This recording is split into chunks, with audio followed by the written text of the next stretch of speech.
High, আমি অর্পিতা নন্দী। আজকে আমি বানাচ্ছি দই পটল। এই যে পটলগুলো আমি ভাজছি, পটলগুলোকে আগে দুটো সাইডে আমি ফুটো করে এর মধ্যে দিয়ে আমি বীজগুলো বার করে নিয়েছি, নিয়ে একটা পেস্ট তৈরি করেছি। কাজু, ওই বীজগুলো আর লঙ্কা, পোস্তদানা দিয়ে লবণ এলোমতি দিয়েছি, দিয়ে পেস্ট করে নিয়েছি। পটলগুলোকে আগেই নুন হলুদ মাখিয়ে রেখেছিলাম। এবার এইভাবে আমি ভাজছি, এই পেস্টটা এই ফুটোগুলোর মধ্যে দিয়েছি কিছুটা, আর কিছুটা আবার রেখে দিয়েছি।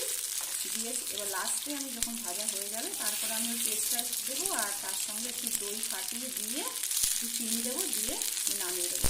তবে আমি তেল যখন দিয়েছি কড়াইতে একটু দারচিনি আর এলাচ ফোড়নে দিয়েছিলাম, সেন্ট ভালো হবে তার জন্য। দিয়ে লাস্টটা ভাজা হয়ে গেলে আমি দই ফাটিয়ে দিয়ে চিনি দিয়ে একটু ঢাকা দিয়ে রাখবো, দিয়ে নামিয়ে দেবো। এটা সর্ষের তেলই করতে হবে। এইভাবে দেখুন ভাজা হচ্ছে।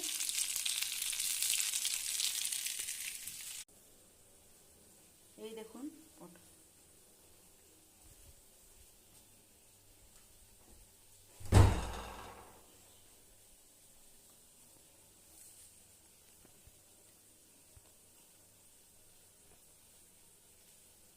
এই যে এভাবে দেখুন পটলগুলো ভাজা হয়েছে আমার, ভেজে নামিয়ে রেখেছি।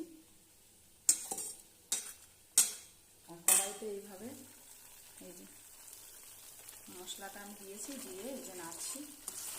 পোস্ত বাটা, কাজু বাটা আর ওই একটু লবণ দেওয়া আছে, দিয়ে তেলের মধ্যে নাড়ছি। তেলের মধ্যে তো আমি আগেই বলেছি এটা আমি দারচিনি ফোড়ন দিয়েছি, দারচিনি আর এলাচ।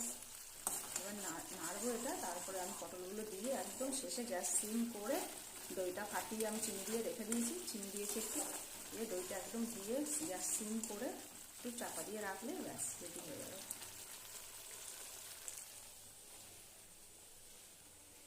এই যে দইটা আমি এভাবে ফাটিয়ে রেখেছি চিনি দিয়ে।